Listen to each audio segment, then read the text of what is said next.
Pelotão de fuzilamento jurídico, o julgamento de Jair Bolsonaro. Bolsonaro não está sendo julgado por crimes comprovados, e sim por ser um inimigo político da esquerda. O STF não está agindo como um guardião da Constituição, está tentando calar um adversário político. Pela primeira vez, um ex-presidente está sendo investigado por um suposto golpe que ele cometeu, sem armas, sem tanques, sem exército na rua. O que está em jogo aqui não é apenas a liberdade do Bolsonaro, é a liberdade de milhões de brasileiros que ousam pensar diferente. Quem lidera esse julgamento é o ministro Alexandre de Moraes, que é parte diretamente interessada nos protestos de 2022. Ele acumula o papel de investigador, de acusador e juiz ao mesmo tempo. Isso não é justiça, é vingança. E quem será julgado junto com Jair Bolsonaro? De acordo com a denúncia da PGR que foi aceita pelo STF, estão no banco dos réus 8 nomes do chamado núcleo crucial da suposta trama golpista. São eles: Jair Bolsonaro, ex-presidente da República, acusado de articular a tentativa de golpe para impedir a posse do Lula; Alexandre Ramagem, deputado federal do PL do Rio de Janeiro, ex-diretor da ABIN, responde por golpe de Estado, tentativa de abolição violenta do Estado Democrático de Direito e organização criminosa armada. Teve 2 acusações suspensas pela Câmara por causa do foro parlamentar. Almir Garner Santos, ex-comandante da Marinha, acusado de participar da trama e de dar respaldo militar ao suposto golpe. Anderson Torres, ex-ministro da Justiça, apontado por facilitar ações que poderiam desestabilizar o processo eleitoral e as instituições. Augusto Heleno, general da reserva, ex-ministro do GSI. Segunda acusação, fazia parte da cúpula militar que daria sustentação ao plano. Mauro Cid, tenente-coronel, ex-ajudante de ordens do Bolsonaro. Foi delator do processo. Delação essa que foi muito contestada, inclusive. 7º nome, Paulo Sérgio Nogueira, general da reserva, ex-ministro da Defesa, denunciado por alinhar o Ministério da Defesa a discursos de contestação do processo eleitoral. Walter Braga Neto, general da reserva, ex-ministro da Casa Civil e vice do Bolsonaro em 2022, acusado de compor o núcleo militar da trama. Os réus são acusados de golpe de Estado, organização criminosa armada, deteriorização de patrimônio tombado, um verdadeiro pacote de acusações para tentar criar um monstro jurídico onde qualquer ato de protesto vira tentativa de golpe de Estado. Os crimes foram inflamados e as penas são completamente desproporcionais. O cronograma é apressado, em apenas 10 dias se decide a vida, o destino de um ex-presidente. Acusação, defesa comprimidas em prazos curtos e uma sentença já prevista.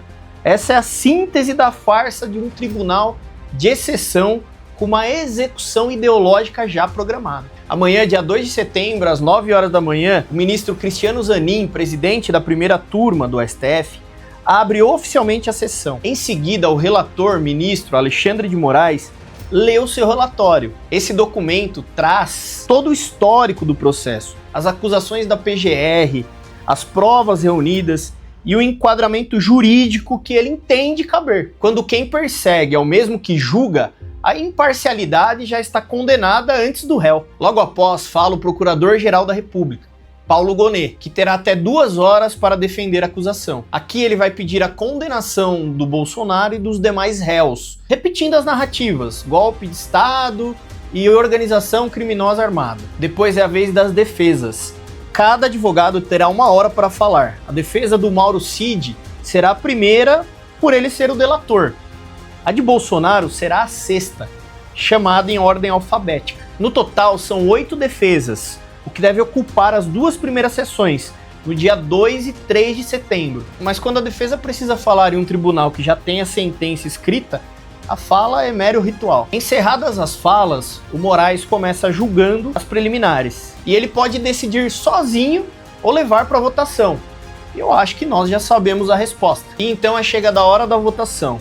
E a ordem dos votos será: o primeiro, o Alexandre de Moraes, que é o relator; o segundo, Flávio Dino; terceiro, Luiz Fux; quarto, Carmen Lúcia; e o quinto e último, Cristiano Zanin, o presidente da turma. A maioria é formada por 3 votos em 5, ou seja, basta apenas a Carmen Lúcia votar com Flávio Dino e com Moraes e já está feita a condenação. Então vamos para a dosimetria e sentença da pena. Se houver condenação, os ministros fixam a pena conforme a participação de cada réu. As penas somadas podem ultrapassar 40 anos de prisão para o Bolsonaro, segundo projeções da imprensa. Recursos possíveis. Mesmo após a sentença, a defesa pode apresentar 2 tipos de recurso. O primeiro, embargos de declaração, que pedem esclarecimentos sobre as contradições da decisão. O segundo, embargos infringentes.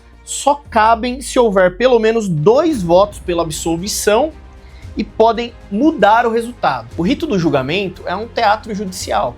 Cada ato tem seu script escrito.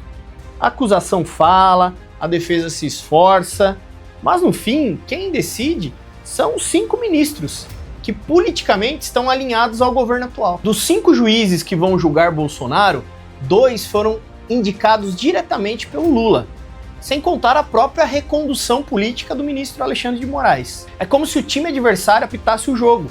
Aonde está a imparcialidade? Bolsonaro já cumpre prisão domiciliar imposta monocraticamente pelo ministro Alexandre de Moraes. Agora o julgamento é simplesmente para legalizar uma perseguição política que já estava em curso. A defesa, inclusive, recomendou que ele não compareça ao STF para evitar a espetacularização política. Se o STF condenar o ex-presidente Jair Bolsonaro sem provas robustas, não é o Bolsonaro que está em xeque, é a própria democracia. E o recado ficará claro: quem ousar desafiar o sistema será esmagado, mas não nas urnas, e sim nos tribunais. A verdadeira ameaça à democracia não é o Bolsonaro, e sim o Supremo, que acumula os papéis de vítima, acusador e juiz. Isso não é um tribunal, é um pelotão de fuzilamento jurídico. O verdadeiro golpe não foi tentado por Bolsonaro, está sendo executado pelo STF.